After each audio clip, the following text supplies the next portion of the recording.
నమస్తే. సోషల్ మీడియాలో ఒక వీడియో బాగా ట్రెండ్ అవుతుంది. ఈ దేశ మాజీ ప్రధాని వాజ్పేయి పెట్రోల్ ధరలో కేవలం ఒక 7 పైసలు పెంచినందుకు ఎడ్ల బండి మీద పార్లమెంట్ కు వచ్చి నిరసన తెలిపిండు.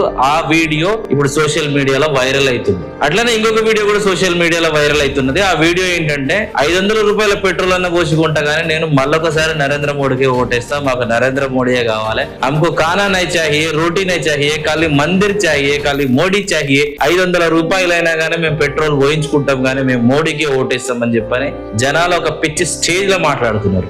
దేశం కోసం చేస్తున్నాడు మోడీ అని మాట్లాడుతున్నారు. ఇదేం గమ్మతో నాకు అర్థమైతే లేదు. 7 పైసల పెట్రోల్ పెంచితే బీజేపీ పార్టీ మాజీ ప్రధాని ఎడ్ల బండి మీద పార్లమెంట్ కు వచ్చి నిరసన తెలుపుతాడు. కానీ నరేంద్ర మోడీ ప్రధానమంత్రి అయినప్పుడు పెట్రోల్ రేటు మహా అయితే 60 రూపాయలు, ఇవాళ 115 రూపాయలు. ఎవ్వని కడుపులో నొప్పులు ఇస్తలేదు. పైగా దాన్ని దేశం కోసం ధర్మం కోసం అంటుంది. అంటే ఈ 12-13 ఏళ్లలో ఏం మారింది? ఈ భారతదేశ ప్రజలు ఏమైనా కోటీశ్వర్లు అయ్యిర్రా, లేదా మతమత్తులో మానసిక రోగులు అయ్యిర్రా? ఏం నడుస్తుందిరా ఈ దేశంలో? 1 litre palm oil Congress party government లో 60 రూపాయలు, ఇవాళ అది 120. సన్ఫ్లవర్ ఆయిల్ 72 నుంచి 80 మధ్యలో ఉన్నది, ఇప్పుడు అది 150.